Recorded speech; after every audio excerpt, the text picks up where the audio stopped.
no portal do Peregrino Conhecendo a Bíblia.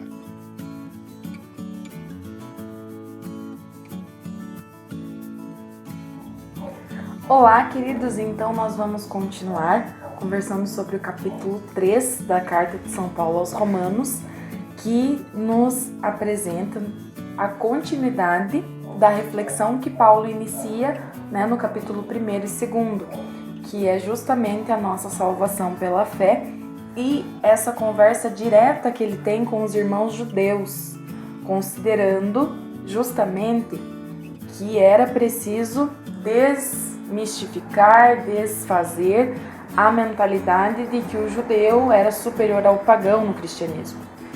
Ele vai fazendo essa reflexão agora, apoiado muito no sentido da fidelidade de Deus que está acima de qualquer obra humana, de qualquer coisa que nós façamos. E ele inicia o capítulo ainda reforçando essa igualdade entre judeus e gregos, entre hebreus e pagãos, e ele vai concluir fazendo uma reflexão justamente sobre a nossa relação direta com a fé em Jesus Cristo, que muda a forma como o próprio judeu precisa entender e vivenciar a lei. Essa reflexão de Paulo passa por dizer abertamente, explicitamente, que a salvação não vem das nossas obras, ou seja, dos nossos méritos, mas da misericórdia divina, da justiça de Deus, que a gente experimenta pela fé.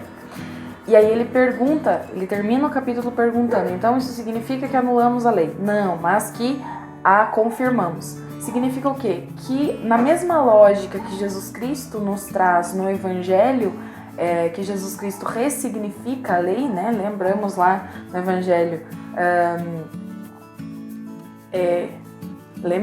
lembramos como foi dito pelos nossos pais, eu porém vos digo, que Jesus vai dando pleno sentido à lei, Paulo aqui retoma essa mesma ideia que Nosso Senhor retoma no Evangelho, embora as cartas sejam até anteriores à escrita dos Evangelhos, Então, é muito importante nesse momento a gente ter essa clareza de que o fato de Paulo defender que não são as obras que salvam, como é a lógica, por exemplo, que São Tiago usa, São Tiago, nas suas cartas, ele defende que o que nos salva são as obras, a fé sem obras é morta.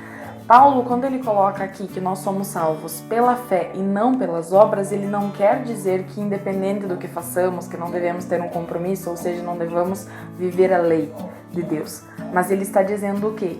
Que a lógica dessa salvação está em experimentarmos a misericórdia divina, o amor de Deus, a justiça, aqui ele usa esse termo, de Deus, e por experimentarmos, então, darmos pleno sentido à lei.